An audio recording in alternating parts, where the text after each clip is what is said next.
The evening sun sagged low over the horizon, setting the Arizona plains ablaze in a haze of gold and red. The wind moved slow and heavy, carrying with it the scent of dust, gunpowder, and the ghosts of old trails. Cole Dawson stood by the fence of his ranch, hat tilted low, thumb brushing against the cold metal of his revolver. He'd lived most of his life trying to keep peace with the land, and the men who sought to steal it. But tonight, peace was far from reach. Behind him, the ranch house creaked in the wind, the last rays of sunlight catching the broken windowpane. Inside, Clara sat by the fireplace, her long brown hair tangled, her white dress torn at the shoulder. 2 days ago, Cole had found her half dead near the creek, her horse shot, her trail covered in blood. She'd said little then, only that she was running from men who wanted her silenced. Cole didn't ask questions. In the West, too many questions got you killed. Now, as the hoofbeats of riders thundered across the distant ridge, Clara's eyes snapped open. "They found me," she whispered. Cole turned toward her, jaw tightening. "How many?" "3, maybe 4. She rose shakily, brushing dirt from her skirt. "They won't stop, Cole. They think I stole something that belongs to them." Cole's hand fell to his belt buckle. "Did you?" Her gaze met his, steady, defiant. "Depends what you call stealing." The sound of horses grew louder, echoing off the canyon walls. Cole could see them now, dark silhouettes against the burning sky. He felt the old instinct crawling up his spine, the part of him he'd buried years ago when he'd walked away from the badge. He wasn't just a rancher once. He was the law, and the law had cost him everything. Clara moved closer, her voice low and urgent. "If they find that badge on you, they'll kill us both. Take it off." Cole froze. "What did you say?" Her eyes flashed. "Take it off. Just do it." He hesitated, his pulse pounding in his ears. How did she know? How could this woman, someone he'd barely met, see through him so easily? Before he could answer, the riders stopped at the gate. Dust rose around them like smoke. Their leader, a tall man with a scar across his cheek, called out, "Evenin', Dawson. Heard you're harborin' a thief." Cole didn't reply. His hand brushed the hidden metal beneath his vest, the marshal's badge, worn smooth by time but still burning against his skin like guilt. Clara's voice was barely a whisper now. "If you want to live, Cole, take it off." The wind stilled. The ranch went quiet. And for the first time in years, Cole Dawson, the man who'd sworn never to draw again, felt the weight of the Wild West settle back onto his shoulders.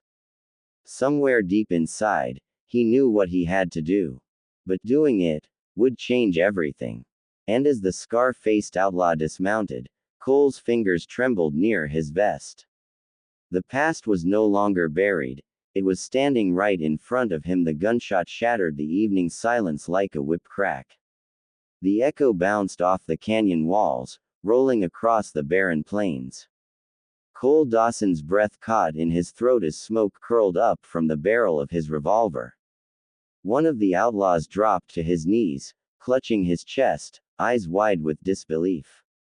The other 3 froze for a heartbeat, then chaos erupted. Clara moved like lightning, diving for cover behind a broken wagon wheel.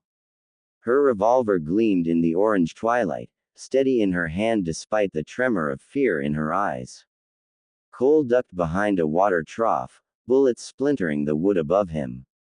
He fired back once, twice, each shot precise, each pull of the trigger echoing years of practice he thought he'd forgotten.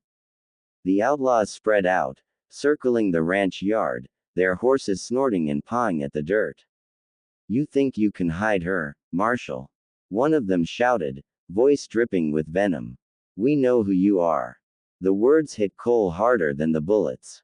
So they did know. The badge hadn't just been his secret, it was a bounty on his head now. Clara's gaze met his through the haze of gun smoke. "They'll never stop," she mouthed. He nodded once. "No more running." Cole leapt from cover, rolling across the dirt, firing twice in quick succession. One outlaw spun backward, his gun flying from his hand. Clara's shot followed a split second later, striking another man square in the shoulder.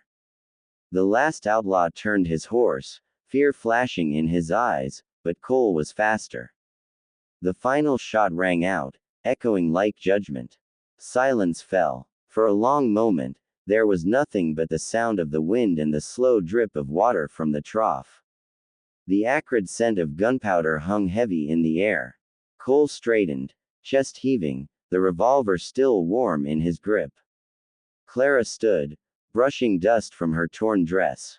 Her eyes, once cold and distant, now softened as she looked at him. "Guess you did the right thing after all," she said quietly. Cole looked down at the badge in his hand, its silver surface catching the dying light. The metal was scuffed, burned, but still shining, like the man he used to be. "Right thing," he muttered, almost to himself.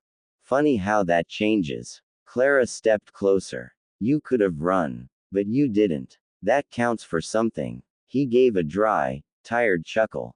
"Maybe. But it also means every outlaw from here to Tombstone knows the marshal's back." She tilted her head, a faint smile tugging at her lips. "Then maybe the West still needs him." The sun slipped behind the horizon, painting the sky in deep purples and gold.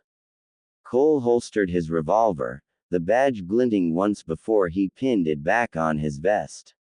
He looked out over the plains, the land that had tried to tame him, and the ghosts that still haunted it. "Let him come," he said softly. "This time, I ain't running."